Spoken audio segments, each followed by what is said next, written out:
Students, welcome back to Hindi Sarathi. आज मैं आपके लिए लेके आई हूँ 10th क्लास की पुस्तक क्षितिज का काव्य खंड फसल और दंत मुस्कान जो कविता है उसके कुछ शॉर्ट क्वेश्चन आंसर। तो इसका पहला जो प्रश्न है वो है ये कि अनिमेष का क्या अर्थ है। ये दंत मुस्कान से है एक जो प्रश्न है। अनिमेष का अर्थ होता है बिना पलक झपकाए देखना, बिना पलक झपकाए लगातार देखना।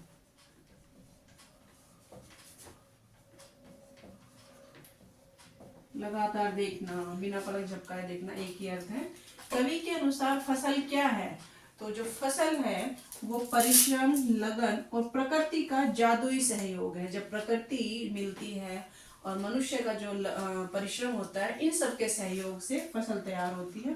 तो इन सब का मिला जुला प्रभाव है फसल, परिश्रम, लगन और प्रकृति के जादुई सहयोग का। फसल किसके स्पर्श की गरिमा है?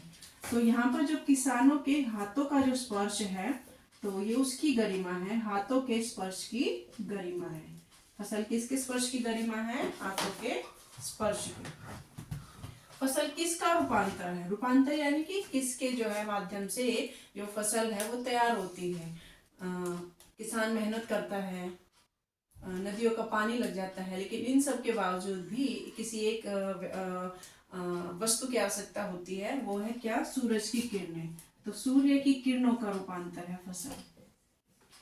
सूर्य की किरणों का रूपांतर। अगर पूछा जाए कि फसल किसका रूपांतर है तो उत्तर है सूर्य की किरणों का रूपांतर है। बच्चे की मुस्कान कैसी है? बच्चे की मुस्कान छविमान और दंतुरित है। कविता का नाम ही है दंतुरित मुस्कान, यानी कि छोटे बड़े दांतों के साथ। छविमान है, मनोहारी है, मनोहारी भी कह सकते हैं, और दंतुरित मुस्कान है। तो ये तीनों ही उत्तर इसके सही हो जाएंगे। अगर हम दंतुरित का मुस्कान कैसी है? दंतुरित है, छविमान है, सुंदर है, मनोहारी यानी कि मन को हर लेने वाली है। बच्चे की मुस्कान किसके फूलों के समान बताई है कवि ने? कवि ने बताया था कि जिस तरह से शेफालिका के फूल है वो झड़ने लगते हैं, उसी तरह से किसी भी एक बच्चे को देखकर शेफालिका के फूल जिस तरह से खिल जाते हैं वैसा लगता है। तो बच्चे की मुस्कान किसके समान हुई? शेफालिका के फूलों के समान। तो यहाँ पर शेफालिका के फूल के साथ जो है लेखक ने उसकी समानता बताई है। मधुपर्क का क्या अर्थ है? मधुपर्क का अर्थ होता है पंचामृत। पंचामृत यानी कि जो 5 चीजों के मिलने से बनता है, जैसे दूध, दही, पानी, शहद, और एक चीज और है, दूध, दही, पानी, शहद। ये मैं भी आपको बता दूंगी। 5 चीजों के मिलने से जो बनता है पंचामृत उसे कहते हैं। तो अगला प्रश्न है, प्रवासी कौन है? प्रवासी होते हैं जो एक स्थान पे, जिनका जो है निश्चित स्थान नहीं होता, घर नहीं होता, एक स्थान से दूसरे स्थान पर जो घूमते रहते हैं उन्हें प्रवासी कहते हैं। तो यहाँ प्रवासी कौन है? लेखक नागार्जुन। लेखक नागार्जुन यहाँ पर प्रवासी है।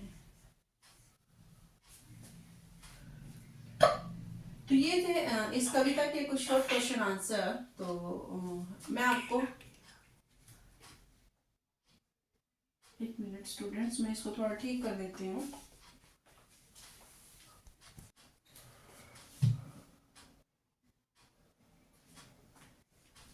तो दूध, दही, पानी, शहद और घी के मिलने से एक जो पदार्थ बनता है उसे हम कहते हैं पंचामृत है। प्रवासी कौन है? लेखक नागार्जुन, जो एक स्थान से दूसरे स्थान पर जो है यात्राएं करते रहते हैं, उन्हें प्रवासी कहते हैं। तो स्टूडेंट ये थे कुछ शॉर्ट क्वेश्चन आंसर दोनों ही कविताओं के, जिनमें से कुछ एमसीक्यू बन सकते हैं। तो नेक्स्ट वीडियो के लिए तब तक के लिए जो है नेक्स्ट वीडियो के इंतजार में बने रहिए और देखते रहिए मेरा YouTube channel Hindi Sarathi. Have a nice day students.